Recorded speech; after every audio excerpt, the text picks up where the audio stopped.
استقبال سه دختری توجیک در فرودگاه دوشنبه که هر سه از ازمون ملکاي زبوی جهان با تاج برگشتند.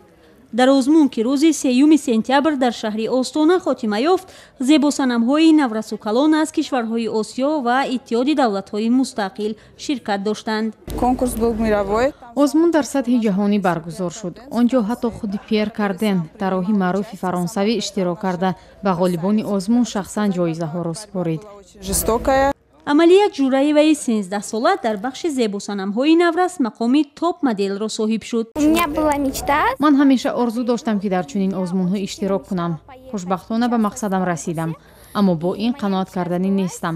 мехоҳам дар оянда ба амрико равам ва тамоми ҷаҳонро фатҳ кунам. нозанин азимоваи 7 сола аз хурдсолтарин ширкаткунандаи озмун буд ва ҷои савумро гирифту бо нишони биринҷӣ баргашт.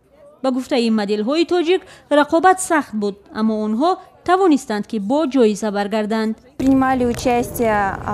намояндаҳои беш аз 40 давлатҳои дунё барои тоҷи тиллоӣ талош мекарданд, аммо танҳо ба мо муяссар гашт ки дасти холӣ барнагардем. Собравшись силами, так скажем, я все-таки достойно представила свою страну. духтарони тоҷик дар ин озмун соҳиби 3 тоҷ, аз ҷумла 1 медали тилло ва 1 биринҷӣ шуданд. бори аввал аст ки тоҷикистонро духтарони наврас дар озмуни зебоӣ муаррифӣ карданд. ҳар се дар мактаби омодасозии модели студияи новая эра дарс гирифтаанд. озмуни маликаи зебоӣ ҳамасола дар кишварҳои мухталифи дунё баргузор мешавад. ба гуфтаи масъулини мактаб ва студияи новая эра, ин соли дуввум аст ки духтарони тоҷик аз ин озмун бо нишони тилло ва ҷоиза бармегарданд.